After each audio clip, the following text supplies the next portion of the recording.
வானில் பறக்கும் புலெல்லாம் நான், மண்ணில் திரியும் விலங்கெல்லாம் நான், காணில் வளரும் மரமெல்லாம் நான், காற்றும் புனலும் கடலுமே நான் என்ற உலகத்து உயிர்களிலெல்லாம் தன்னை முழுதாக கரைத்து கொண்ட மகாகவி பாரதியின் மகத்தான வரிகளை நிறைந்த இந்த அவைக்கு சபைக்கு காணிக்கையாக்க இருகரம் தூக்கி உங்களை மகிழ்வோடு வணங்குகிறேன்.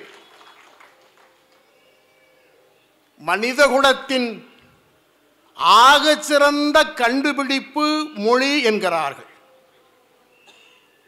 மொழியை பொத்தி பொத்தி பாதுகாப்பதால் புத்தகங்கள் போற்றப்படுகின்றன.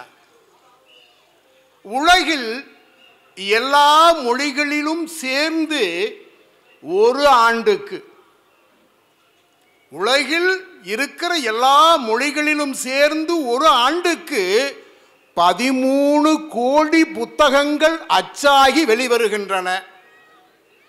அறிவுலகத்தின் திசை காட்டும் புத்தகங்களை மனிதர்களுக்கு சேர்க்கும் அளப்பரிய பணியை புத்தகத் திருவிழாக்கள் செய்து வருகின்றன. திருப்பூர் மாவட்ட நிர்வாகத்துடன் இணைந்து பின்னல் புத்தக அறக்கட்டளை ஒரு பண்பாட்டு திருவிழாவுக்கு நிகராக 20வது புத்தக திருவிழாவை அது சார்ந்த சிந்தனை அரங்கை நடத்தி வருவது நமது திருப்பூரின் பெருமை. அன்பு நண்பர்களே, சிந்தனை அரங்கத்தில், குறிப்பாக திருப்பூரில் நடக்கிற புத்தக கண்காட்சி சிந்தனை அரங்கத்தில் எந்த நாற்காலியும் இல்லாமல் நின்று கொண்டு கேட்கிற அளவுக்கு கூட்டங்கள் இருந்திருக்க வேண்டும். ஆனாலும் இன்றைக்கு அவ்வளவு கூட்டங்கள் இல்லை என்றாலும், எங்கே எல்லாம் நல்லது நடக்கிறதோ அங்கே எல்லாம் குறைவான கூட்டம் இருந்தாலும் அது நிறைவான கூட்டம் என்று நாம் நம் நிகழ்வை தொடர்வோம். உலகில் வாழும் மொழிகளுக்கு சில சிறப்புகள் உள்ளன. உலகில் பழமையான தொன்மையான 6 மொழிகளை இன்றைக்கு நாம் தொடர்ந்து பேசிக்கொண்டு வருகிறோம். 6 மொழி மிச்சப்பட்டிருக்கிறது. உலகிலே தொன்மையானது அந்த 6 மொழிகள். லத்தீன் என்றாலே உங்களுக்கு ஒரு இசை ஞாபகத்திற்கு வர வேண்டும். லத்தீன் மொழி இசை மொழி. அரபு மொழி கவிதை மொழி. அரபு என்றால் கஜல் என்கிற அந்த கவிதை வடிவம் போல அரபு என்றால் கவிதை. சீன மொழி ஒரு காதல் மொழி. கிரேக்கம் ஒரு தத்துவ மொழி. சமஸ்கிருதம் ஒரு வழிபாட்டு மொழி. உலகில் தமிழுக்கு மட்டும்தான் தாய்மொழி என்று பெயர். உலகில் தோன்றிய எழுத்துக்களில் லா என்கிற சிறப்பு லகரம் வேறு மொழிகளுக்கு வாய்க்காத எழுத்து. இந்த லா என்கிற எழுத்து கருவில் உள்ள குழந்தையை, தொப்புள் கொடியை நீட்சியாக காட்டுவதாக கருதுகிறார்கள் மொழி ஆய்வாளர்கள். அப்படி ஆகச்சிறந்த உயிர்மொழியான தமிழ் மொழியில் திருப்பூர் புத்தக திருவிழாவின் சிந்தனை அரங்கில் பூமிக்கு வேறெங்கும் கிளைகள் இல்லை எனும் தலைப்பில் உங்களோடு உரையாடுவதில் பெருமகிழ்ச்சி அடைகிறேன். அன்பு நண்பர்களே, பூமிக்கு இன்னொரு கிளை தேடும் அறிவியல் முயற்சிகள் 1000 நடந்து கொண்டே வருகிறது உலகில். அதனால் தான் நாம் பூமிக்கு வேறெங்கும் கிளைகள் இல்லை என்கிற தலைப்பில் புத்தக கண்காட்சியில் பேச வேண்டியதாக இருக்கிறது. இந்த பூமிக்கு மாற்றாக இந்த பூமி வாழ தகுதியற்றதாக மாறி வருகிறது. இந்த பூமிக்கு மாற்றாக உயிர்கள் வாழுகிற ஒரு கோளம் இருக்கிறதா என்று அறிவு சார்ந்த உலகம் அறிவியல் முயற்சியோடு தேடிக்கொண்டே வருகிறது. ஆனால் செயற்கை கோள்கள் போய் விழும் எல்லா கோள்களிலும் உயிர்கள் இல்லை. எந்த கோளிலும் உயிர்கள் இல்லை. செயற்கைக்கோள்களின் நோக்கம் விண்வெளி பொருளாதாரம். புத்தக கண்காட்சி அல்ல, இன்றைக்கு இருக்கிற இந்த நவீன உலகம் விண்வெளியிலும் பொருளாதாரத்தை தேடுகிற அளவுக்கு நம்மை கொண்டு போய் சேர்த்து இருக்கிறது. செயற்கைக்கோள்களின் நோக்கம் விண்வெளி பொருளாதாரம். இந்த புவிசார் அரசியலை பல நூறு இருக்கு அரசியல், ஆனால் புவிசார் அரசியலை நாம் புரிந்து கொள்ள வேண்டும். வளங்களை தேடியே வான்வெளியில் சுற்றுகின்றன செயற்கைக்கோள்கள். உலகில் எத்தனை கோள்கள் இருந்தாலும், நாம் இதுவரைக்கும் தேடி கண்டடைந்த கோள்களை விட இன்னும் கோள்கள் இருக்கலாம். உலகில் எத்தனை கோள்கள் இருந்தாலும் பூமி மட்டுமே உயிர்கோளம். பயோஸ்பியர் என்று ஆங்கிலத்திலே சொல்லுகிற இந்த பூமி மட்டும்தான் உயிர்கோளம். பூமியில்தான் நீரும் காற்றும் உள்ளன. வேற எங்குமே நீங்கள் நீரும் காற்றையும் பார்க்க முடியாது, அது பூமியிலே இருக்கிறது. உலகிலே முதலில் தண்ணீர் தேன்றிய அந்த கோளம் பூமி என்றுதான் நாம் கருதி இருக்கிறோம். கல்வி புலங்களும் அதைத்தான் நமக்கு சொல்லிக் கொடுத்திருக்கிறது. இந்த பூமியில் தான் முதலில் தண்ணீர் தோன்றி இருக்கும் என்று.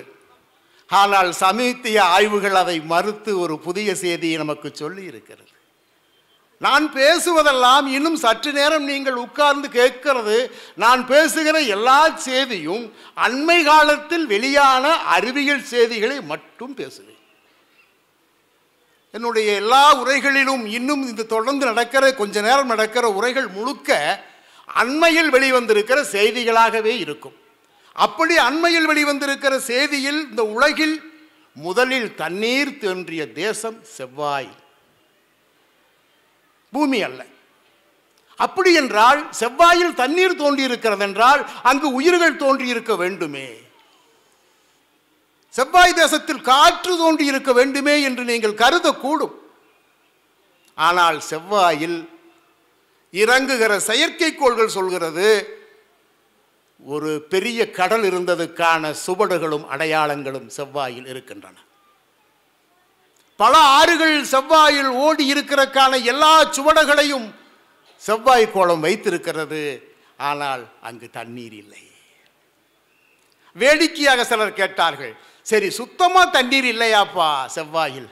ஒரு ஏற்கனவே கடலே இருந்திருக்கிறது, ஆறுகள் பல ஓடி இருக்கிறது, அப்படி இருந்தும் செவ்வாயில் ஒரு சொட்டு தண்ணீர் கூட இல்லையா என்று கேட்கிறார். அதற்கு சொன்னார்கள், இருக்கிறது, செவ்வாயில் தண்ணீர் இருக்கிறது. ஆனால் எப்படி இருக்கிறது என சொன்னார்கள். ஒரு 1000 கிலோ மண்ணை, ஒரு டன் 1000 கிலோ மண்ணை எடுத்து அதை நன்றாக பிழிந்தால் 400 மில்லி தண்ணீர் தேரும். நீங்கள் யோசிக்க வேண்டிய சிந்தனை அரங்கம் இது. 400 மில்லி தண்ணீருக்கு 1000 கிலோ மண்ணை பிசைந்தால் செவ்வாயில் இருக்கிற தண்ணீரை எடுக்க முடியும் என்று நமக்கு முழுக்க செயற்கைக்கோள்கள் எங்கு இறங்கி இருக்கிறதோ அது சொல்லும். இந்த செய்தி இருக்கு, அறிவியல் செய்தி. சரி, அப்படியானால் எனக்கு செவ்வாயிலிருந்து 1 லிட்டர் தண்ணீர் வேண்டும். எப்படி கங்கை நதியெல்லாம் புனித நதியாக சின்ன சின்ன விழாக்களுக்கு எல்லாம் போய் நாம் கொடுமுடியிலிருந்து தண்ணீரை கொண்டு வந்து இங்கே இருக்கிற கோயில் திருவிழாவுக்கு நடத்துகிறோமோ, அப்படி செவ்வாயிலிருந்து எனக்கு 1 லிட்டர் தண்ணீர் வேண்டும் என்று நீங்கள் கேட்டால், செவ்வாயிலிருந்து வருகிற தண்ணீரை குடிக்க வேண்டும் என்று நீங்கள் ஆசைப்பட்டால் அந்த தண்ணீரை கொண்டு வர முடியும். ஆனால் நீங்கள் அதற்கு கட்ட வேண்டிய கட்டணம் 1 லிட்டர் தண்ணீருக்கு 80 லட்சம். நீங்கள் சின்ன கணக்கு போடுங்க. 1 லிட்டர் தண்ணீரை செவ்வாயிலிருந்து பூமிக்கு கொண்டு வந்தால் அது 80 லட்சமாக இருக்கிறது. 80 லட்சம் கொடுத்து தண்ணீரை குடித்தால் அதானியும் அம்பானியும் ஒரே மாதத்தில் பிச்சைக்காரர்களாக மாறிவிடுவார்கள். தண்ணீரின் விலை அவ்வளவு மதிப்பு. ஆமா, இனிவரும் காலத்தில் பெட்ரோலை விட, ஏன் தங்கத்தை விட மதிப்பு வாய்ந்த பொருளாக தண்ணீர் வருமென்று தண்ணீர் பொருளாதாரத்தை 20 ஆண்டுகளுக்கு முன்பே இங்கிலாந்து பாராளுமன்றத்திலே பேசப்பட்டிருக்கிறது. அதை இவர் சொல்லுகிறார்கள், இவ்வளவு தண்ணீருக்கான இருக்குன்னு. நாம் நீரின்றி அமையாது உலகு என்று பெயரளவில் உணர்ந்திருக்கிறோம். அவ்வளவுதான். நீரின்றி இந்த உலகம் இல்லை, நீரால் தான் இந்த உலகம் இருக்கிறது என்பது அளவுக்கு புரிந்திருக்கிறோமே தவிர நீரின் அவசியத்தை இன்னும் நாம் ஆழமாய் புரிந்து கொள்ளவில்லை. நண்பர்களே, பாலைவனத்திலே ஒரு வண்டு இருக்கிறது. அது அன்றாடும் ஒரு சொட்டு தண்ணீரை பருக வேண்டும். ஒரு சொட்டு தண்ணீரை அவை பருகவில்லை என்றால் அடுத்த நாள் அது உயிரோடு இருக்காது. பாலைவனத்தில் உங்களுக்கு தெரியும், மழை என்பதே அது அரிதான விஷயம். அப்படியே மழை பெய்தாலும் பெய்யும் மழை நீரையெல்லாம் அந்த காய்ந்த மணல் உள்வாங்கிக் கொள்ளும். பகலெல்லாம் பெரிய வெப்பம், இரவெல்லாம் நடுங்கும் குளிர். பகலில் வெப்பத்திலும் இரவில் நடுங்கும் குளிரிலும் இருக்கிற ஒரு பாலைவனத்தின் வண்டு ஒரு நாளைக்கு ஒரு சொட்டு தண்ணீர் குடித்தாக வேண்டும். இல்லை என்றால் அது அடுத்த நாள் உயிரோடு இருக்காது. எப்படி குடிக்கிறது என்றால், காலையில் குறிப்பாக பகலில் தாங்க முடியாத வெப்பத்துக்கு பயந்து ஒரு நாங்கடிக்கு குளிவரித்து உள்ளே போய் படுத்துக்கொண்டு 6 மணிக்கு மேல் குளிர்வட தொடங்கினால் மெல்ல மேலே வந்து தன்னுடைய பின்னங்கால்களை இப்படி நிறுத்தி சறுக்கு கோணத்தில் நிறுத்தி இரவெல்லாம் தவம் இருக்கிறது. தன்னுடைய முதுகின் மீது பனி பெய்து பெய்து கொஞ்சம் நீர்த்துளிகள் உருவாகி மெல்ல வழிந்தால் அதை தன் வாயருகே கொண்டு போய் ஒரு சொட்டு தண்ணீருக்காக அவை 6 மணி நேரம் 7 மணி நேரம் மணலில் தவமிருந்து ஒரு சொட்டு தண்ணீரை அருந்தி உயிர் வாழ்கிறது என்றால், திருப்பூர் நண்பர்களே, இந்த சிந்தனையரங்கில் சொல்கிறேன், உங்கள் காலடியில் வீணாகிற தண்ணீர், நாம் நதியை வீணாக்குகிற தண்ணீர், ஏன் நாம் கடலை வீணாக்குகிற தண்ணீர் என்று தண்ணீரை பற்றியான எந்த பொறுப்புணர்வும் இல்லாமல் நாம் தண்ணீரை எப்படி நஞ்சாக்கி வருகிறோம் என்பதை உள்ளபடியே சிந்தனை அரங்கில் நாம் உணர வேண்டும். தீதும் நன்றும் பிறர் தர வாரா என்று ஒரு அற்புதமான சொல்லாடல் தமிழில் மட்டும் இருக்கிறது. தீதும் நன்றும் பிறர் தர வாரா, நமக்கானதை நாமே கொடுத்து கொள்கிறோம் என்று பொருள். அதற்கு உங்களுக்கு தீதும் நன்றும் பிறர் தர வாரா என்று வெறுமையாக சொல்லாமல் அதற்கு ஒரு சிறு உதாரணத்தை சொன்னால் உங்களுக்கு எளிதாக புரியும் என்று நினைக்கிறேன். நண்பர்களே, ஜப்பானில் மினமிட்டா என்கிற ஒரு நகரம் இருக்கிறது. நமக்கெல்லாம் ஜப்பான் என்றாலே ஹிரோஷிமா நாகசாகி மட்டும் நினைவில் வந்து போகும். ஆனால் மினமிட்டாவும் இனி உங்கள் நினைவுக்கு வர வேண்டும். மினமிட்டாவில் நடனமாடும் பூனைகள் என்ற ஒரு பெரிய செய்தி 40 ஆண்டுகளுக்கு முன்பு வெளியான செய்தி. நடனமாடும் பூனைகள். ஜப்பானில் ஜப்பானியர்கள் பூனை வளர்க்காமல் தூங்க மாட்டார்கள். பூனை என்றால் அவர்களுக்கு ஒரு நெருக்கமான ஒரு உயிர். ஜப்பானினுடைய சட்டம் என்பது, நீங்கள் வீட்டில் வளர்க்கிற எந்த உயிரினமும் வீதிக்கு வந்துவிடக்கூடாது. வீட்டில் வளர்க்கிற உயிர்கள் வீட்டோடு இருக்க வேண்டும். அது ஜப்பானின் சட்டம். திருப்பூரில் மட்டும் 4600 தெருநாய்கள் இப்போதைக்கு சுத்தி கொண்டிருப்பதாக தகவல் இருக்கிறது. அப்படி ஜப்பானில் எந்த தெருநாயும் தெருவில் சுத்த முடியாது, எந்த பூனையும் தெருவுக்கு வரவும் முடியாது. அவையெல்லாம் வீட்டுக்குள் தான் இருக்க வேண்டும். பூனைக்கு அவர்கள் நல்ல துணி தைத்து போட்டிருக்கிறார்கள். பூனைக்கு நிறைய சிங்காரம் செய்திருக்கிறார்கள். பூனை மீது தன் குழந்தையை நேசிப்பது போல ஜப்பானியர்கள் பூனையை நேசிப்பார்கள். 40 ஆண்டுகளுக்கு முன்பு முதலில் வீட்டை விட்டு ஒரு பூனை வெளியே வருகிறது. அதுவும் வீதிக்கு வருகிறது. வீதிக்கு வந்த பூனை எல்லோரும் வேடிக்கை பார்க்கிறார்கள். அடடா, ஒரு பூனை வீதிக்கு வந்து விட்டதே என்று பார்க்கிறார்கள். வீதிக்கு வந்த பூனை நடனமாடத் தொடங்குகிறது. மேலும் கீழுமாய் விழுந்து புரண்டு அது நடனமாடுவதை நின்று வேடிக்கை பார்க்கிறார்கள். அடடா, ஒரு பூனை இப்படியா நடனமாடும் என்று வேடிக்கை பார்க்கிறார்கள். ஒரு 2-3 நிமிடம் அது தன்னுடைய நடனத்தை நிகழ்த்திவிட்டு உயரமான 3வது மாடி கட்டடத்துக்கு போய் அங்கே இருந்து தலைகளாக குதித்து தற்கொலை செய்து கொண்டது. அடடா, ஒரு பூனை நடனமாடிவிட்டு தற்கொலை செய்து கொண்டதே என்று அந்த மக்கள் நினைத்தார்கள். அடுத்த நாள் 10 பூனைகள் அப்படியே தற்கொலை செய்து கொண்டன. அதுக்கடுத்த நாள் 100 பூனைகள் அப்படியே நடனமாடி உயரமான இடத்திலிருந்து தலைகளாக குதித்து தற்கொலை செய்து கொண்டன. 1000 பூனைக்கு மேலாக வீட்டு நாய்களும் வீட்டுக்கு பக்கம் இருக்கிற காக்கைகளும் நிறைய செத்து விழுந்ததுக்கு பிறகு மனிதர்கள் சொன்னார்கள், எங்கள் அன்பு பூனைகளை எந்த மந்திரவாதி விட்ட சாவமோ தெரியவில்லை, இப்படி செத்தொழிகிறது என்றார். 40 ஆண்டுகளுக்கு முன்பு வீட்டு பூனைகள் நடனமாடி உயரமான மொட்டை மாடிகளிலிருந்து கீழே தலைகுப்புற விழுந்து செத்து போனதுக்கு பிறகு அந்த மக்கள் சொன்னார்கள், இது ஏதோ மந்திரவாதி விட்ட சாபமாகத்தான் இருக்கும், அதனால்தான் எங்கள் வீட்டு பூனைகள் செத்து போயின என்றார்.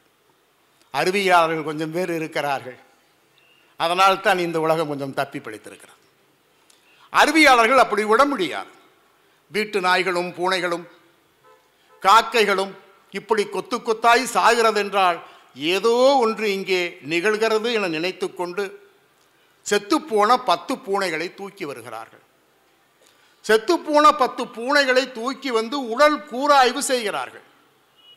உடல் கூராய்வு செய்ததில் செத்துப்போன 10 பூனைகளின் மூளையிலும் மூளை நரம்புகளிலும் பாதரசம் பாய்ந்திருக்கிறது. மெர்க்குரி என்று ஆங்கிலத்திலே சொல்லுகிற பாதரசம் எப்படி இந்த பூனைக்கு போனது என்று அவர்கள் ஆய்வு செய்ய வேண்டும். அவர்கள் சொன்னார்கள், பாதரசம் பாய்ந்திருப்பதற்கு எந்த வாய்ப்பும் இல்லை. நீங்கள் சொல்வதானால் ஒரு பூனைக்கு பாய்ந்திருக்கலாம், 1000 பூனைகளுக்கும் நாய்களுக்கும் காக்கைகளுக்கும் அப்படி பாதரசம் பாயுமா என்று மக்கள் நம்ப மறுத்தார்கள்.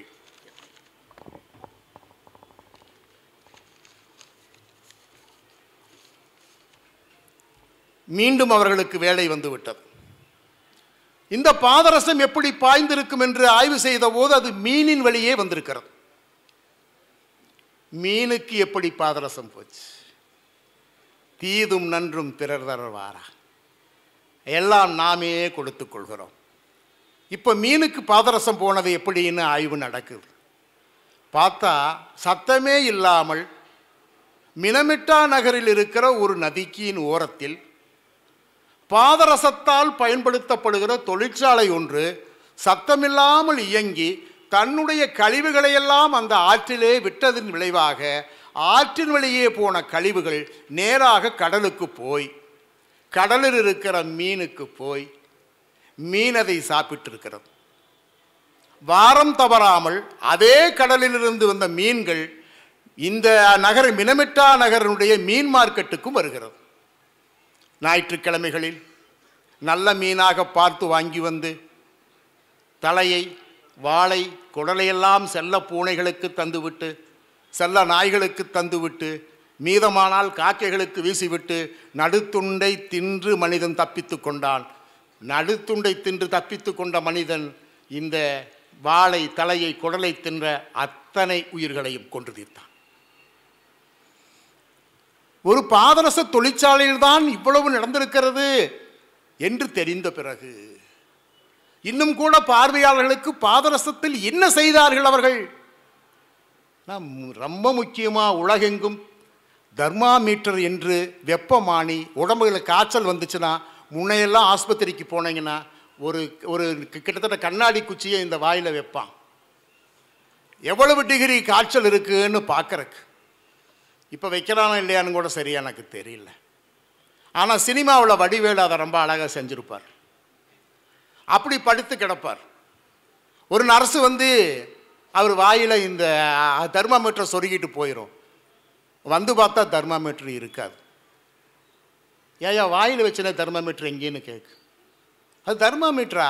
அதை நான் அப்படியே சாப்பிட்டு முடிச்சுட்டேன்பார். ஒரு தெர்மாமீட்டரை கருக்கு முறுக்கு என்று சாப்பிட்டு முடித்த போது வடிவேல் சாப்பிட்ட மாதிரி நாம் சாப்பிட்டு விட முடியாது. ஏனெனில் தெர்மாமீட்டருக்குள் ஒரு சொட்டு பாதரசம் இருக்கிறது. பாதரசத்தால் பல்வேறு தொழில்களில் பல்வேறு கருவிகள், குறிப்பாக மருத்துவ கருவிகள் எல்லாம் செய்யப்படுகிற தொழிற்சாலையிலிருந்து கசிந்த பாதரசத்தால் தான் இந்த பூனைகளும் நாய்களும் காக்கைகளும் கொத்து கொத்தாக செத்திருக்கிறது என்ற செய்தி தெரிந்த பிறகு அந்த மக்கள் மிக கடுமையாக போராடி அங்கே இருந்த தொழிற்சாலையை அப்புறப்படுத்த போராடினார்கள். தொழிற்சாலைகளை அப்புறப்படுத்துங்கள், அதுவும் ரசாயன கழிவுகளை ஆற்றில் கலக்கிற எந்த தொழிற்சாலையும் ஆற்றின் பக்கம் அனுமதிக்க கூடாது என்று அந்த மக்கள் போராடினார்கள். மக்களின் போராட்டத்திற்கு பிறகு அந்த உள்ளபடியே இனி பாதரச தொழிலை செய்ய முடியாது என்று நினைத்த அந்த நிறுவனம் நம் தொழிலை எங்கே நடத்தலாம் என்று யோசிக்கிறது. அதற்கு கிடைத்த ஒரே தேசம் இந்தியா தான். போபால் உங்களுக்கு நினைவுக்கு வர வேண்டும். யூனியன் கார்பைடு, உலகில் எங்குமே நடத்த முடியாத மிகப்பெரிய அபாயகரமான மெதில் ஐசோசயனைடு என்கிற ஒரு பூச்சிக்கொல்லி மருந்தை ஆலையை ஐரோப்பியாவில் மட்டுமல்ல உலகில் எங்கும் நடத்த முடியாத ஒரு தொழிற்சாலையை இந்தியாவின் மத்திய பிரதேசம் போபால் நகரில் நடத்த முடியும் என்று காட்டி ஓரிரவில் 8000 பேரை தூங்க தூங்க சாகடித்தவர்கள் நாம். மறந்து விடாதீர்கள். 8000 பேரை ஒரே இரவில் தூங்க தூங்க சாகடித்து விட்டு நாம் 86இல் சுற்றுச்சூழல் பாதுகாப்பு சட்டத்தை கொண்டு வந்திருக்கிறோம். மிகப்பெரிய மனித உரிமை மீறலுக்கு பிறகு 8000 பேரை பழி கொடுத்த பிறகு உருவான சட்டம்தான் இந்தியாவின் சுற்றுச்சூழல் பாதுகாப்பு சட்டம். ஆனால் அதற்கு முன்பாகவே மினமிட்டா நகரில் காலி செய்த இந்த எங்கு கொண்டு போய் தொழிற்சாலையை நிறுவுவது என்று யோசிக்கிறார்கள். இந்தியா தான் அவர்களுக்கும் ஞாபகம் வருகிறது. இந்தியாவில் எங்கே போய் தொழிற்சாலையை நிறுவுவது? எந்த மாநிலமும் பாதுகாப்பாக இல்லை. எந்த மாநிலமும் தொழில் வளர்ச்சியை முன்மொழிவதில்லை. ஆக தமிழ்நாடு தான் அதற்கு சிறந்த ஒரு மாநிலமாக இருக்கும் என கருதி மினமிட்டா நகரில் 1000 பூனைகளையும் காக்கைகளையும் நாய்களையும் கொஞ்சம் மனிதர்களையும் கொன்ற அந்த ஆளை தமிழ்நாட்டில் குளுகுளுப்பான ஒரு இடத்தில், கொடைக்கானல் என சொல்லுகிற நல்ல மலைவாசத்தனத்தில் இன்றைக்கும் இயங்கி வருவதை இந்த சிந்தனை அரங்கில் உள்ளபடியே உங்களிடத்தில் பதிவு செய்ய நான் விரும்புகிறேன்.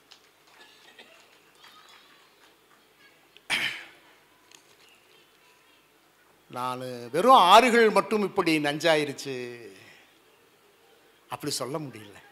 ஏன்னா கடலும் நாசம் ஆயிடுச்சு. கடலையும் நாசம் செய்தவர்கள் நாம். நீ யோசித்து பாருங்க, கடல் என்பது இந்த பூமியின் 3/4 பகுதி இருக்கிற ஒரு பெரிய நிலப்பரப்பு. நாம் அந்த கடலை நாசம் செய்திருக்கிறோம். நண்பர்களே, என்னுடைய நினைவு சரியாக இருந்தால் 3 மாதத்துக்குள் டிஸ்கவரி என்கிற ஒரு சேனலில் ப்ளூவேல் என சொல்லுகிற நீல திமிங்கலம், டிஸ்கவரி சேனலில் அப்படி லைவ் எல்லாம் போட மாட்டான். டிஸ்கவரி சேனல் குறிப்பாக விலங்குகளை ஆவணப்படுத்துகிற உலகில் தலைசிறந்த ஒரு சேனல். டிஸ்கவரியில் இந்த ப்ளூவேல் என சொல்லுகிற நீல திமிங்கலம், நீங்கள் யோசிக்கலாம், நீல திமிங்கலம் என்றால் அது எத்தச்சோடு இருக்கும்? சுறா வேறு, டால்பின் என சொல்லுகிற ஓங்கில் வேறு, திமிங்கலம் வேறு. நீல திமிங்கலம் எத்தச்சோடு இருக்குன்னா கடலில் 25 ஆப்பிரிக்க யானைகளை நீங்கள் கற்பனை செய்து கொள்ள வேண்டும். ஆமாம், ஆப்பிரிக்காவுடைய யானை 6 டன் கொண்டது எடை. ஆப்பிரிக்காவினுடைய 25 யானைகளை ஒன்றாக சேர்த்தால் ஒரு நீல திமிங்கலம். ஒரு நீல திமிங்கலம் தன்னுடைய குட்டியை 2 நாளாக நீந்து என் மார்பில் பால் குடி. இந்த உலகில் வாழுகிற பெரிய பாலூட்டி, நம்மை போல் பெரிய பாலூட்டி நீல திமிங்கலம். ஒரு குட்டியை 2 நாளாக எழுப்பிக் கொண்டே இருக்கிறது. அது நீந்த மறுத்து தலைகுப்பர மிதந்து கொண்டே இருக்கிறது. 2 நாளாக்காவது மூக்கில் குத்தி குத்தி பால் குடி, நீந்து என்று ஒரு தாய் தன்னுடைய குட்டியை தொடர்ந்து வலியுறுத்தி கொண்டே இருக்கிறது. ஒரு தாய்க்கு தெரியவில்லை, ஒரு 12,000 அடி ஆழத்தில், கடலின் 12,000 அடி ஆழத்தில் தன்னுடைய குட்டிக்கு எந்த தீங்கும் நேராது என்று ஒரு திமிங்கலம் நம்புகிறது.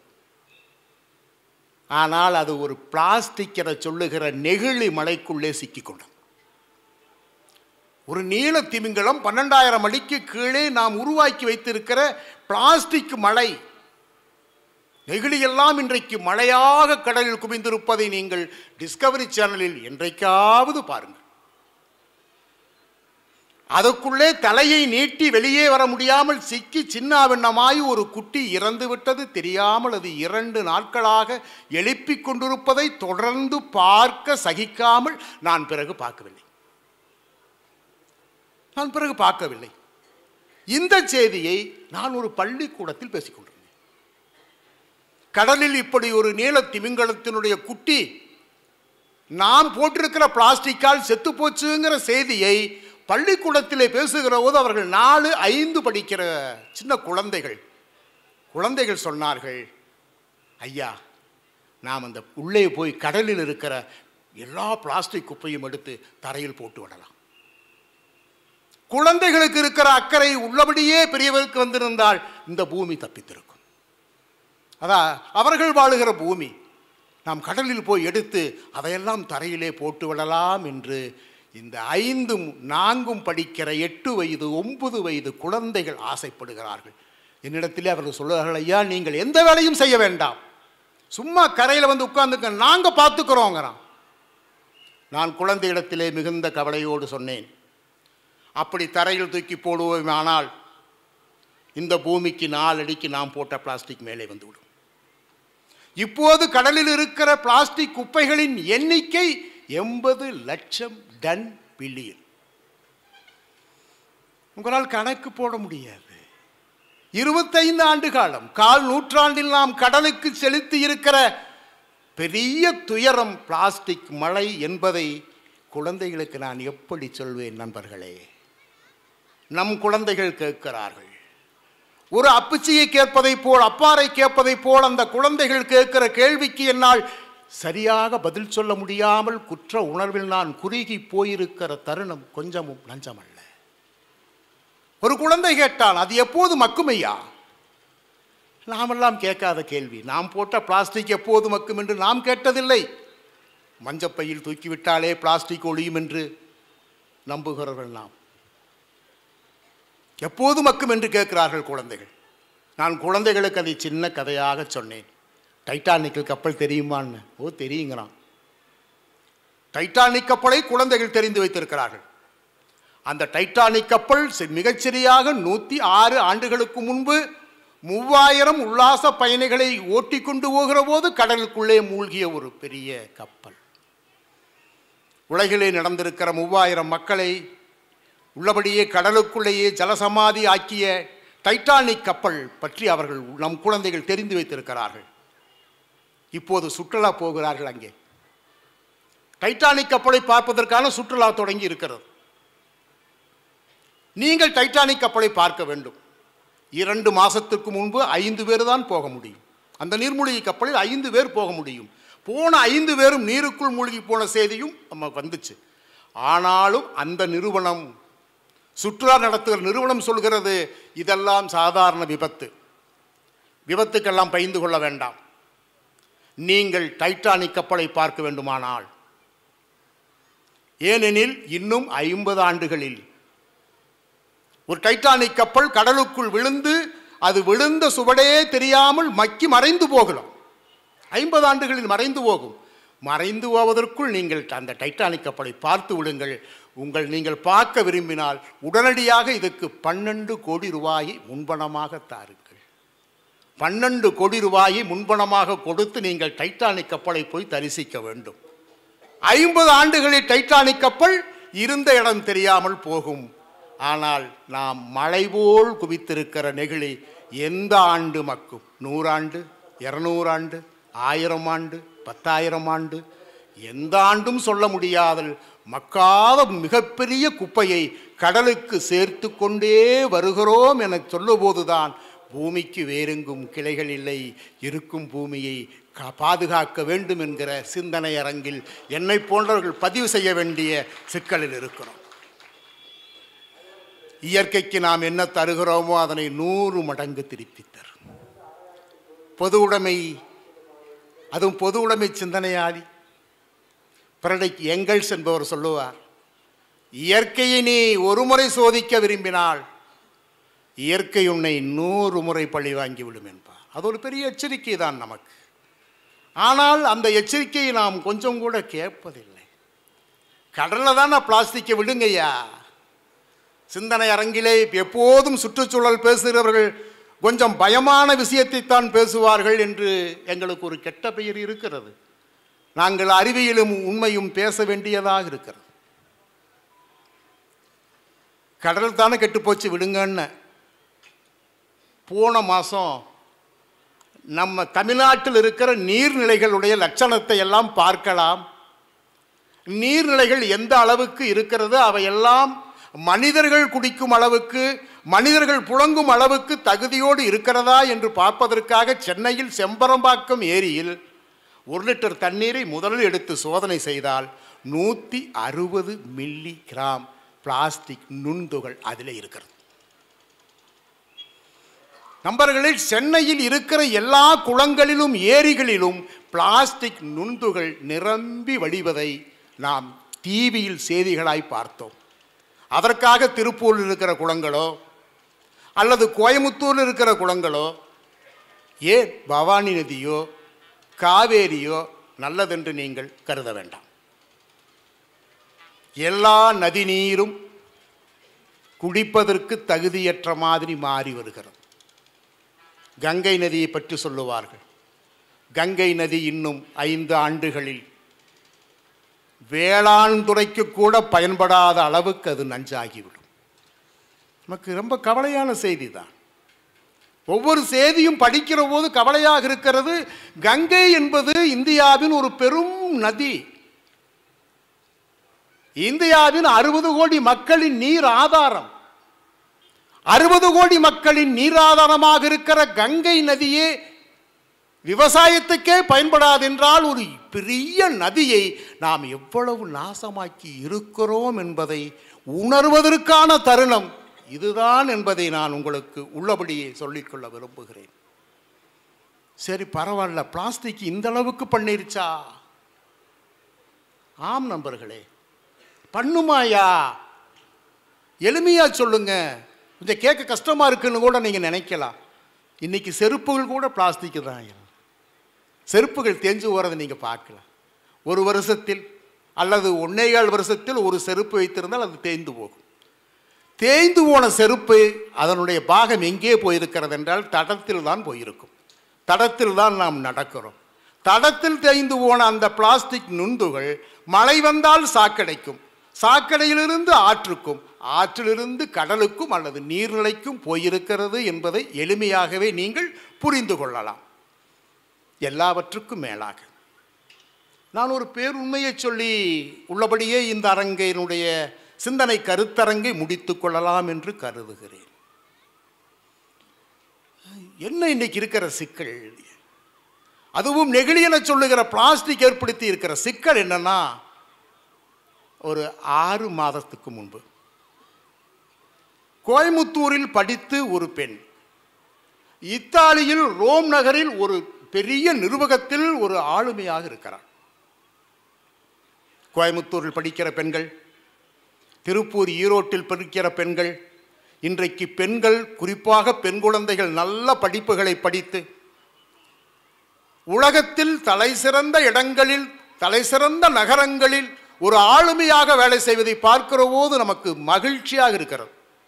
நல்லதுதான், பெண் குழந்தைகள் அப்படி படிக்க வேண்டும். உலகில் எல்லா திசைகளிலும் பெரும் நிறுவனங்களிலும் இருக்க வேண்டும்.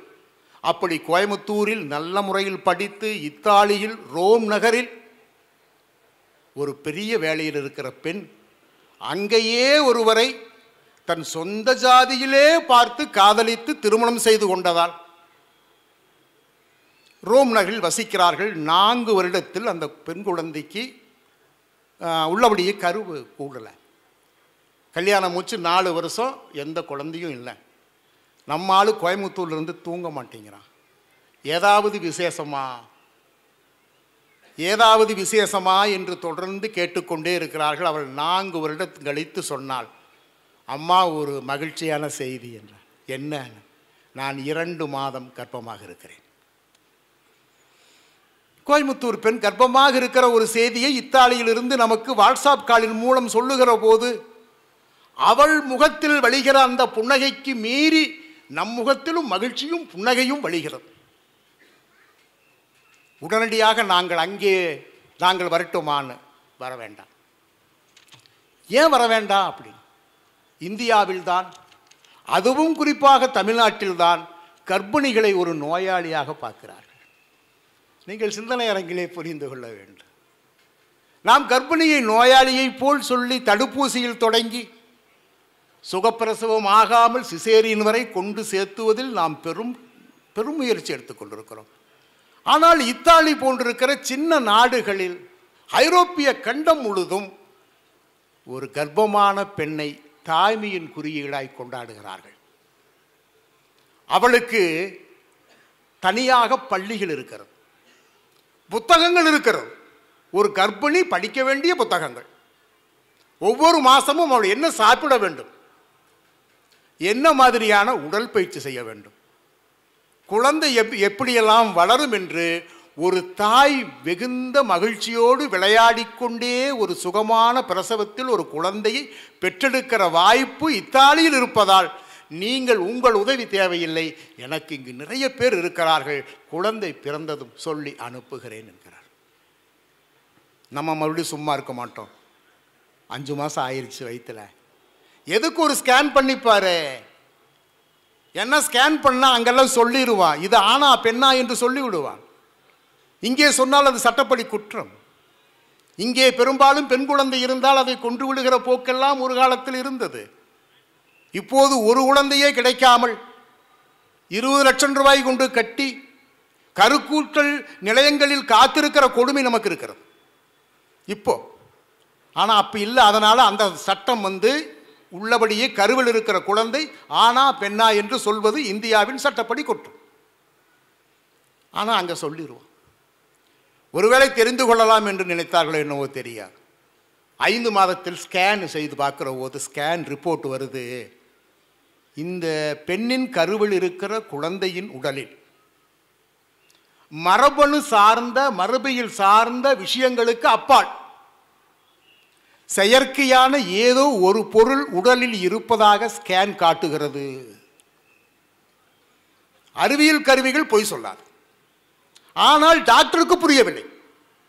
அதெப்படி கருவில் இருக்கிற மரபணு எல்லாம் கடந்து செயற்கையான ஒரு பொருள் குழந்தையின் உடம்பில் இருக்கும் என்று அவருக்கு புரியவில்லை.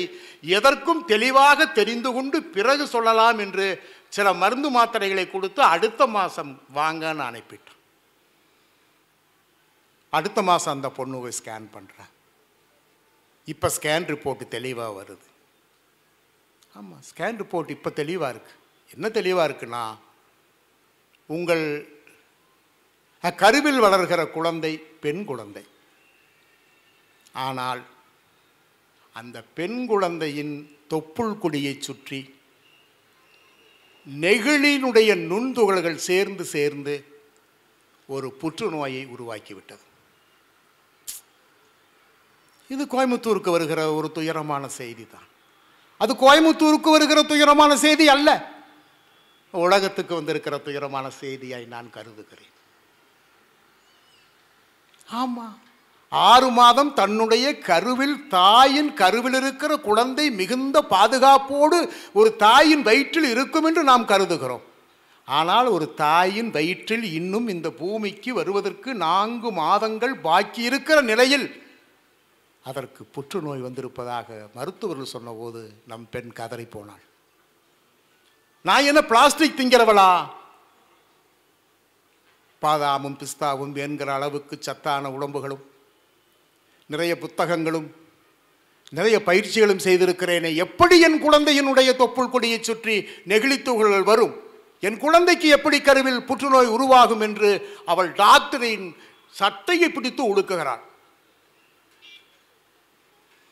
டாக்டர் சொல்கிறான், கையெடு, நீ காற்றை சுவாசிப்பாயா? ஆம், போதும், அதுவே போதுங்கிறார் டாக்டர். இத்தாலியில் காற்றை சுவாசித்தாலே போதும், உன் இரத்தத்தில் நெகிழி துகள்கள் கலந்துவிடும்.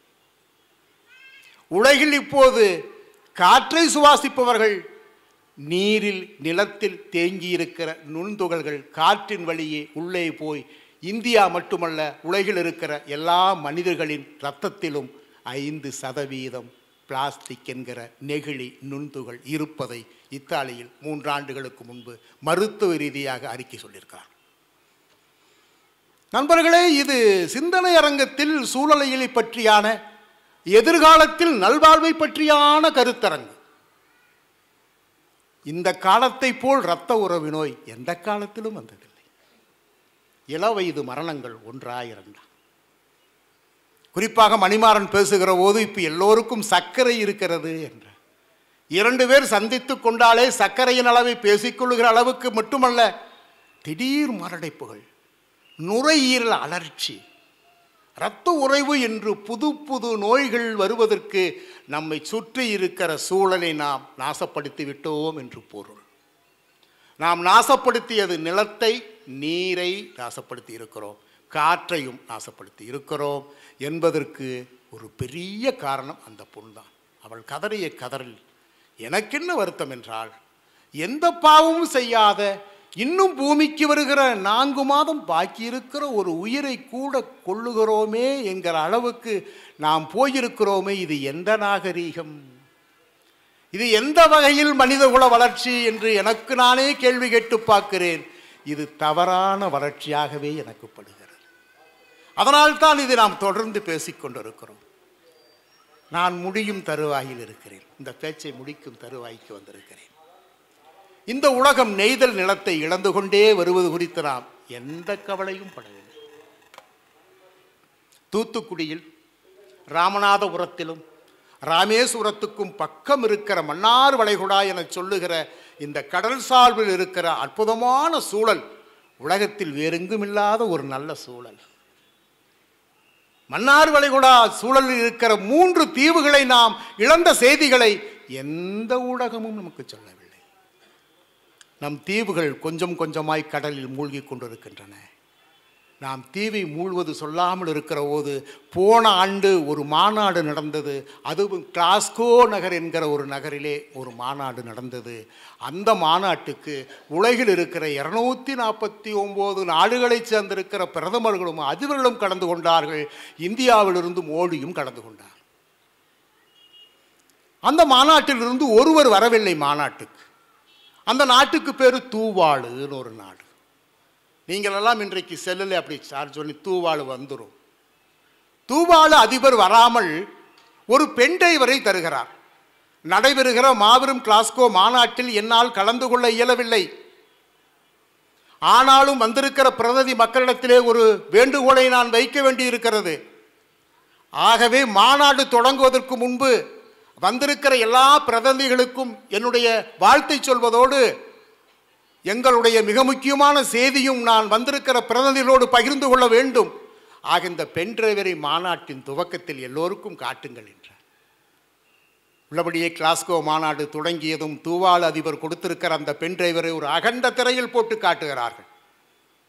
வந்திருக்கிற பிரதிநிதிகள் எல்லாம் இப்படியே அமைதியாக பார்க்கிறார்கள். தூவாளு மன்னர் அதை பிபிசி நேரடியாக ஒளிபரப்பினார்கள் 4 நாட்கள். தூவாளு மன்னர் நெஞ்சளவுக்கு தண்ணீரில் நின்று பேசிக்கொண்டிருக்கிறார். வணக்கம் என்று அவர் ஆரம்பிக்கிறார். ஆங்கிலத்தில் அவர் பேசுகிறார். எல்லாம் ஆங்கிலத்திலே ஓடுகிறது சப்ஜெக்ட். இப்போ சப்ஜெக்ட்லாம் ஓடுது. எனக்கு என்ன வருத்தமாக இருந்ததுன்னா, பார்த்ததுமே ஒரு தூவாளு நாட்டினுடைய அதிபர் மாநாட்டு பிரதமரிடத்திலே பேசுகிற போது நீச்சல் குளத்தில் நின்று பேசுகிறாரே, இது நாகரிகமாக படவில்லையே, வெளியிடத்திலிருந்து பேசியிருக்கலாமே என்று நினைத்தேன்.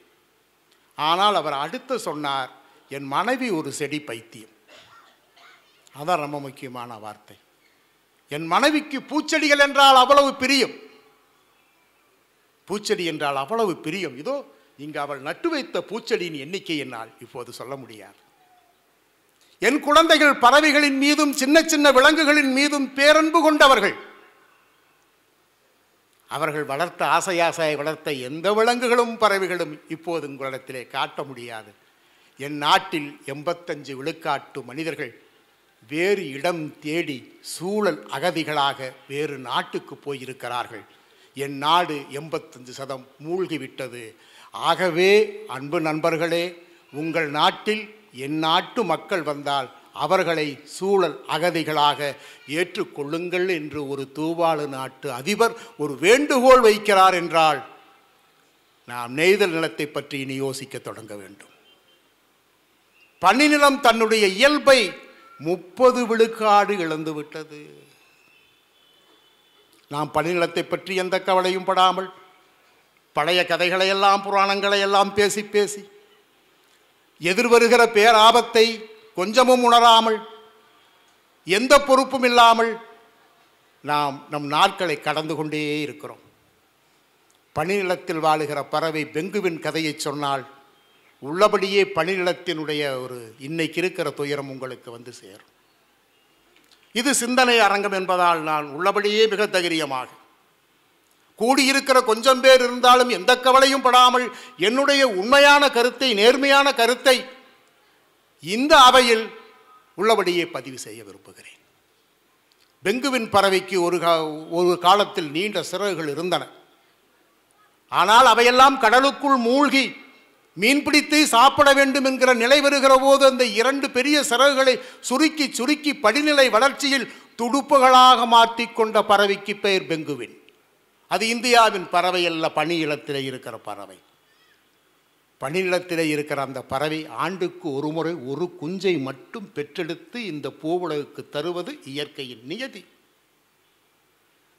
ஒரே ஒரு குஞ்சை மட்டும் பெற்றெடுத்து. ஏன்னா எந்த காலத்தில் பனி உறையும், எந்த காலத்தில் பனி உருகும். உறைதல் வேறு, உருகுதல் வேறு. அதை மரபணுவில் பதிவாயிருக்கிறது பெங்குவில், மரபணுவில். அதனால் அது இனப்பெருக்கம் செய்ய தொடங்கும். ஆண்டுக்கு ஒரு முறை அது இனப்பெருக்கம் செய்வது ஒரு அழகான கவிதை. தன்னுடைய அந்த ஒரு 8-9 மாதம் பெங்குவின் பறவைகளை பார்த்தால் எல்லாம் ஒன்று போல் இருக்கும். எது ஆண் எது பெண் என்று தெரியாது. அப்படியே கூட்டமாக இருக்கும். ஆனால் இயற்கை அதை காட்டி கொடுக்கும். அந்த கிட்டத்தட்ட இனப்பெருக்க காலத்தில் பெண் பறவைக்கு முதுகுக்கு பின்பு இங்கே இருக்கிற கழுத்துக்கு கீழே 2-3 தூவிகள் வண்ணத்திலே வரும். ஒரு ஆண் கண்டுகொள்வான், இது பெண், இது பெண். இந்த பெண்ணிடத்திலே இசைவு கேட்க வேண்டும். பறவையிடத்தில் போல அதே போல விலங்குகளிடத்திலே இசைவு கேட்காமல், ஒரு பெண்ணினுடைய இசைவில்லாமல் எந்த ஆணும் நெருங்க முடியாது. இயற்கை அப்படி வைத்திருக்கிறது. இசைவு எப்படி கேட்பது? இருக்கவே இருக்கிறது மணல் பரப்பில் கூழாங்கல். ஓடிப்போய் ஒரு ஆண் ஒரு சிறு கூழாங்கல்லை கொண்டு வந்து ஒரு பெண்ணிடத்திலே தரும். ஆமாம், தரணும். கூழாங்கல்லை வாங்கி கொண்டால் இசைவு, தூக்கி எறிந்து விட்டால் மறுப்பு அல்லது நிராகரிப்பு. ஒரு ஆண் மிக பவ்யமாய் போய் மணலில் இருக்கிற ஒரு நல்ல கூழாங்கல்லை தேடிக்கொண்டு வந்து ஒரு பெண்ணிடத்திலே கொடுக்கும். கீழே வைத்துவிட்டு பார்க்கிற போது ஒரு பெண் பறவை கூழாங்கல்லை பார்க்கிறது, கொண்டு வந்தவனையும் பார்க்கிறது. கூழாங்கல்லும் பிடித்து போய் கொண்டு வந்தவனும் பிடித்து போனால் அந்த கல்லை வாங்கி தன்னுடைய மடியிலே வைத்துக்கொள்ளும். ஒரு ஆண் பறவைக்கு தீராத மகிழ்ச்சி, சந்தோஷம், பேரானந்தம். ஓடிப்போய் இன்னொரு கூழாங்கல்லை தூக்கி கொண்டு வந்து கொடுக்கும். அதையும் அது வாங்கி வைத்துக் கொள்ளும். சந்தோஷம் பொறுக்க முடியாமல் மறுபடியும் போய் ஒரு 10-15 கூழாங்கல்லை பொறுக்கி வந்து ஒரு பெண் பறவைக்கு தர அவையெல்லாம் வாங்கி ஒரு வட்டமாக வைத்து அதன் மீது ஏறி நின்று இனப்பெருக்கம் செய்து ஒரே ஒரு முட்டையை வைத்து குஞ்சு பொரித்து ஆணும் பெண்ணும் கண்ணும் கருத்துமாக கடலுக்கு போய் நல்ல மீன்களை கொண்டு வந்து கொடுத்து ஒரு குஞ்சை இந்த பூவுலகுக்கு தருவது பெங்குவின் வாழ்க்கையினுடைய நியதி. 4 ஆண்டு காலமாக இந்த பருவநிலை மாற்றத்தில் ஓசோன் படலத்தை நாம் துளைத்ததின் விளைவாக, வெப்பம் 0.4 உயர்ந்ததின் விளைவாக பனிநிலம் போலில்லை. மரபணுவை பெங்குவினுடைய மரபணுவை கடந்தும் அதனுடைய காலத்தில் முட்டைகளை தூக்கி கடலில் போட்டு விடுகிறது. அடடா, ஒரு முட்டையை வைத்து, இவ்வளவு காதல் நெருக்கத்தில் ஒரு முட்டையை வைத்து அந்த முட்டையை தூக்கி கடலில் போட்டு விட்டதே பனியுருகி என்று நினைத்த அந்த பெங்குவின்கள் காலத்தை இன்னும் கொஞ்சம் முன்கூடியே நடத்தி இனப்பெருக்கம் செய்து முட்டை வைத்து அடைகாத்து குஞ்சு பொறிக்கையில் கண்விழிக்காத குஞ்சை தூக்கி கடலில் போட்டு விடுகிறது பனிநீர். 4 காலம் 5 ஆண்டு காலம் இதை ஆவணப்படுத்தி கொண்டே இருக்கிறார்கள் ஆய்வாளர்கள், கடல் ஆராய்ச்சியாளர்கள். இப்போது போன ஆண்டிலிருந்து பெங்குவின் பறவைகள் ஒரு முடிவுக்கு வந்திருக்கிறது. நண்பர்களே, இந்த சிந்தனை அரங்கில் இது முக்கியமான முடிவு, எதிர்காலத்துக்கான முடிவு, எல்லோரும் யோசிக்க வேண்டிய முடிவு. பெண் பறவைகள் ஒன்று சேர்ந்து ஆண் பறவைகளை பார்த்து சொல்லிற்று, ஆண்களே ஆண்களே, இனிமேல் கூழாங்கல்லை தூக்கி வராதீர்கள். அவ்வளவுதான். ஒரு ஆதி நிலத்தின் ஒரு ஆதி பறவை அடுத்த சந்ததியை பூமிக்கு தராமல் மடிந்து போக விரும்புகிறது என்பதை உங்கள் மனதில் நீங்கள் தேக்கி வைத்துக் கொள்வது நல்லது. இன்னும் பிறவா தலைமுறைக்கு நாம் என்ன கொடுக்க போகிறோம் என்று யோசிக்க வைக்கிற கருத்தரங்கில் என்னை பேச வைத்திருக்கிற 20வது திருப்பூர் புத்தக கண்காட்சியை மீண்டும் வணங்குகிறேன், வாழ்த்துகிறேன். நமக்கு நமது பாட்டனும் பாட்டியும் தந்துவிட்டு போன நல்ல இயற்கையை அடுத்த தலைமுறைக்கு எப்படி விட்டு செல்வது என்கிற ஒரு அறத்தை நான் இந்த சிந்தனை அரங்கில் பதிவு செய்யாமல் போனால் அவ்வளவு நன்றாக இருக்காது. எப்படி விட்டு விட்டு போவது? என்னுடைய பேர குழந்தைகளுக்கு இந்த பூமியை நான் எப்படி விட்டு விட்டு போவது? நான் என்ன செய்ய வேண்டும் என்று நீங்கள் ஒவ்வொருவரும் நினைத்தாலே போதும், இன்னும் பிறவா தலைமுறை இந்த பூமியில் தலைக்கும். ஆமாம் நண்பர்களே, ஒரு செய்தியை சொல்லி நான் முடித்துக் கொள்கிறேன். உங்களுக்கு யோசிக்க சிந்தனை அரங்கில் நிறைய வாய்ப்புகள் இருக்கிறது. பாலைவனத்தில் ஒரு பயணி 3 நாள் தண்ணீர் இல்லாமல் அலைகிறான். 3 நாள் தண்ணீர் இல்லாமல் அலைகிறான். இனி ஒரு நாள் அலைதாலும் செத்து போவோம் என்று அவனுக்கு தெரிகிறது. நான் பாலைவனத்தினுடைய வண்டோடு தொடங்கினேன். பாலைவனத்திலே ஒரு வண்டு ஒரு சொட்டு நீருக்கு 6 மணி நேரம் தவம் இருப்பதை சொன்னேன். நான் பாலைவனத்திலே என்னுடைய பேச்சை முடித்துக் கொள்கிறேன். அந்த பயணி 3 நாட்களாக அலைகிறான். 4வது நாளும் விடிந்து விட்டது. போகிற இடமெல்லாம் காணலாக தெரிகிறது, தண்ணீர் இல்லை. ஆனால் பாலைவனத்திலே சில இடங்களில் நீர் இருக்க இடங்களே போர்வெல் போட்டு வைத்திருப்பார்கள். இது ஒரு அறம். பாலைவனத்திலே நீர் இருக்கிற இடத்திலே ஒரு போர்வெல் போட்டு வைத்தால் ஏதேனும் பயணி அவ்வழியாக வந்தால் தண்ணீர் எடுத்துக்கொள்ளலாம் என்பது பாலைவன பயணிகளுக்கான நியதி. அவன் ஒரு போர்வேலை பார்க்கிறான். தாங்க முடியாத சந்தோஷம். ஆஹா, 3 நாட்களாக ஒரு சொட்டு தண்ணீர் இல்லாமல் இந்த பாலைவனம் முழுக்க சுற்றி வந்தானே, இப்போது ஒரு போர்வெல் இருக்கிறதே என்று ஒட்டகத்தை வேகமாக ஓட்டி போய் ஒட்டகத்தில் இருந்து அந்த போர்வெலை நோக்கி இறங்கி ஓடுகிறான். போனால் அங்கே ஒரு வாளியில் பழைய தண்ணீர் அடித்து வைக்கப்பட்டிருக்கிறது. அந்த தண்ணீர் வெறும் தூசும் குப்பையுமாக இருக்கிறது. எப்போ அடித்து வைத்த தண்ணீர், ஆனால் அது அவ்வளவு தூசு மணல் எல்லாம் கிடக்கு. ஆனாலும் அந்த தண்ணீரை குடிக்க மனம் இயங்குகிறது. எவ்வளவு தூசு குப்பை இருந்தாலும் அந்த தண்ணீரை வடிகட்டியாவது குடித்து விடலாம் என்று போகிறான். ஒரு போர்டு இருக்கிறது. அந்த போர்டை கொஞ்சம் தூசு தட்டி பார்க்கிறான். போர்டில் எழுதி இருக்கிறது, தண்ணீரை குடித்து விடாதே. ஆனால் 4வது நாள் ஒரு சொட்டு தண்ணீர் இல்லாமல் இருப்பவனை பார்த்து, வாளியில் கொஞ்சம் தண்ணீர் இருக்கிறது, அதையும் தண்ணீரை குடித்து விடாதே என்று அவன் எழுதியிருக்கிறானே என்று படிக்கிறான். தண்ணீரை குடித்து விடாதே, போர்வெலுக்குள் ஓற்று, பிறகு அடி, தண்ணீர் வரும், குடி, தேவைக்கேற்ப குடி. ரொம்ப முக்கியமான வார்த்தை அது. நாம் ஆசைக்கேற்ப வாழ்ந்து கொண்டிருக்கிறோம். தேவைக்கேற்ப குடி, பிறகு மறக்காமல் அந்த வாளி நிரம்ப தண்ணீரை அடித்து விட்டு போ என்று போர்டில் எழுதியிருக்கிறது. இப்போது அறிவும் அறமும் சண்டை போடுகிறது. அறிவு சொல்கிறது, மடையா, 4 நாட்களாக ஒரு சொட்டு தண்ணீர் இல்லாமல் பாலைவனம் முழுக்க அலைந்து திரிகிறாய். இப்போது ஒரு வாளியில் கொஞ்சம் தண்ணீர் தென்பட்டு இருக்கிறது, அதையும் போர்விற்குள் ஊற்றிவிட்டால், நீ அடித்து தண்ணீர் வரவில்லை விட்டால் பிறகு எதை குடிப்பாய்? எவனோ எழுதிவிட்டு போகட்டும், உனக்கென்ன? எவனோ எழுதிவிட்டு போட்டும், உனக்கென்ன? நீ அந்த நீரை வடிகட்டி குடி என சொல்லுகிறது அறிவு. ஆனால் அறம் தடுக்கிறது. அறம் தடுக்கிறது. வேண்டாம், எழுதியெல்லாம் பொய்யாக இருக்காது, எழுதியதெல்லாம் அறமாக இருக்கலாம். நீ அதை சொல்வதைப் போல் தண்ணீரை போர்வெலுக்குள் ஊற்று, பிறகு அடி என்று சொல்லுகிறது அறம். அறத்துக்கும் அறிவுக்குமான சண்டையில் 3 நிமிடம் கடந்து விடுகிறது. பிறகு அறம் வெல்கிறது. அறம் வென்ற போது அவன் அந்த வாளி தண்ணீரை, குப்பையும் தூசுமாக இருக்கிற அந்த தண்ணீரை போர்வெலுக்குள் ஊற்றுகிறான். அது 1.5 நிமிடம் கழித்து சலார் என்று சத்தம் வருகிறது. அது எவ்வளவு ஆழத்தில் இருக்கும் என்று நீங்கள் யோசித்துக் கொள்ள வேண்டும்.